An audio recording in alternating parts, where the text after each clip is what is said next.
guys, welcome back to my channel. If you're new here, I post or I go live every single day because I'm trying to get monetized. I'm a newly single mom. I'm a full-time student, so I'm trying to gain an income, earn an income to help support me and my 3 kids. But today we're going to talk about how did I get here? Like, how did I become a single mom? I went from being a housewife for about 8 years to being a single mom of 3. Ooh, a wall almost filled my car. To being a single mom of 3. And I really think about this a lot because whenever you end up in a certain place in life, you're just like, how did I get here? Like, what led me here? And I'm going to share that with you guys so maybe you don't end up like me. Because definitely I could take accountability for why I'm right here. And it was definitely a few poor decisions on my part. So first, I'm going to take you guys back to a much simpler time in my life. So in 2015, that's the year I graduated high school, and I actually met my ex-husband in high school. Well, I met him way before that. We kind of grew up together, but we started dating in high school when we were 17 or 18. So that's where it all started. I chose my husband when I was 17 years old, and I think that was really the problem right there because I did not have enough life experience or wisdom or knowledge. I didn't have anybody talking to me about dating. Like, this is my first dating experience. So I think I made a poor decision choosing him because all of the red flags were there, like all of the signs, like this is probably not, husband material, probably not someone you would want to date. They were all there. I just didn't know. I really didn't see them because I was ignorant.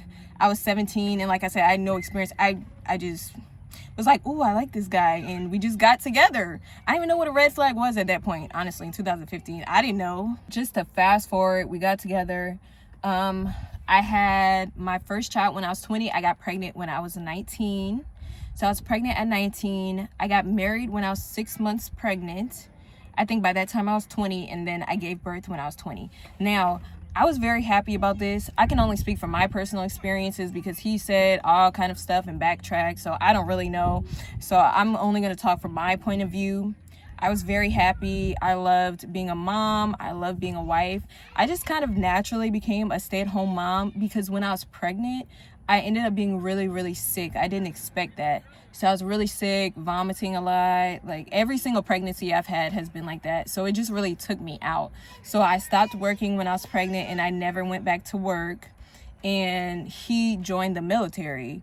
So in the military, it's definitely more convenient to be a stay-at-home mom. That's like the culture in the military. It's a lot of young families. It was definitely normal. I met a lot of other couples that were our age, that were married, had kids. The mom was a stay-at-home mom. That was just the typical thing. I'm going to tell you where everything went wrong. And I really only want to highlight the decisions that I made that I think has led me to this point, right? So I was 6 months pregnant with my second child, living in another country at this point in time. I wasn't even married for 2 years. I don't even think it was 2 years. I was 21 years old. So I got pregnant when I was 21, and I gave birth the month before I turned 22. So pregnant at 21, gave birth at 21. But here's what happened. I was 6 months pregnant, so this is in the middle of my pregnancy, and I got cheated on. And I was just really taken aback, you guys. That was like the biggest shock of my life. I just could not believe it.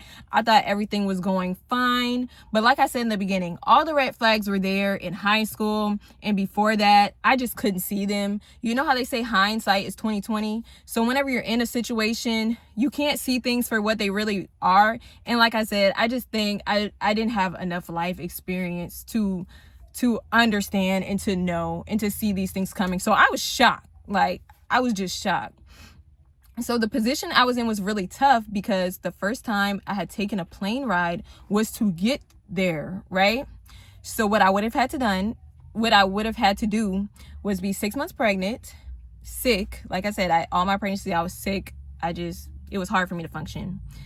I had to take my 1-year-old and I had to get on a plane by myself for 8 hours, get back home, and potentially give birth by myself to my second child. And I just couldn't see myself doing that. I thought about it, but I was scared. I was scared to do that. I just couldn't do it. Not to mention, I didn't have an income. I didn't have any money. I was pregnant at that point, very pregnant. So it wasn't like I was going to come back home to my hometown and get a job. And I was a stay-at-home mom. I did not want to have to put my 6-week-old baby in daycare. That is something that just horrified me, and I never wanted to do that. I ended up staying. Things got worse and worse and worse and worse and worse and worse and worse from there. Of course, I hope things would get better. I hope that he would change. If you've been through that, you know how it goes, right? And I just couldn't understand it because it was like I was with two different people, right? So you have this one person in your face, telling you they love you and, all this great stuff. And then you have another person doing these things behind the scene. It's almost like they're living a double life. And it really messed my head up because you really want to believe what you're being told, right? But the actions just never matched up. If I could go back and leave, when I was 21, I really don't know if I would or not. I don't think I would because I really don't regret staying, because now I can say that I really did everything I could and fought for my family to stay together for my kids, because to this day my kids still make comments about us being together. They made a comment the other day saying, it was better when we were all together, and I just didn't even say anything because what could I do? But I gave it all I got. I gave it all I had. It meant everything to me. Having a family, you can't buy a family. Money can't buy a family. So I don't feel ashamed of staying. I don't feel ashamed of anything I did. It was totally worth it. It would have been worth it in the end, obviously, if he would have changed, and we could have worked everything out together, but it didn't work out like that. Ultimately, I would say I landed myself here by trusting someone who wasn't trustworthy and not putting myself first. I definitely put my family first. I put him first.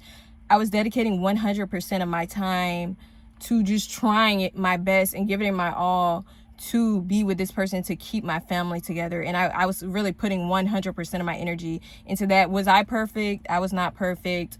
I definitely didn't cheat, lie, manipulate, or anything like that. I didn't do any of those things, but I definitely wasn't perfect either. But I wanted to try. I wanted to get better, but I really felt like I was the only one trying or putting forth any effort. So that's why I'm here now. But on the bright side, I have so much more energy to put into myself. I didn't even realize that I was putting everything into that situation until I got out of it, and I had more energy to put into myself. And honestly, I've grown so much as a person. I've accomplished a lot in I think it's been like 7 or 8 months now that I've been here. I've been back at my mom's house. Me and my 3 kids are sleeping on her couch. And even though it's a really low point, I've had a lot of personal growth, and I only see myself getting better from here. Like I said, trying to dig myself out of this hole that I put myself in. I'm back in school. I'm a full-time student, and I'm making these YouTube videos, right? So that's what I'm trying to do to get out. And I appreciate everyone that's on here supporting me. At the end of the day, I could sit here and cry and be a victim of my situation and continue to blame him, which there's blame to give. There's blame for him to take, right? But I'm going to take it all on myself just because it makes me feel better. Because putting the blame on him, and he doesn't care. The reality thing, I've talked to him, I've said this, and it just always gets flipped on me. And it gets flipped on me, and I somehow become the bad guy if I want to put the blame on him. He can't be blamed. It's my fault, because I'm grown and I'm not, I don't know. I don't even know. So that's why I just try to take the blame on me. I definitely still get angry because I have sat here and said, you did this to me. You did this to me. I'm here because of you.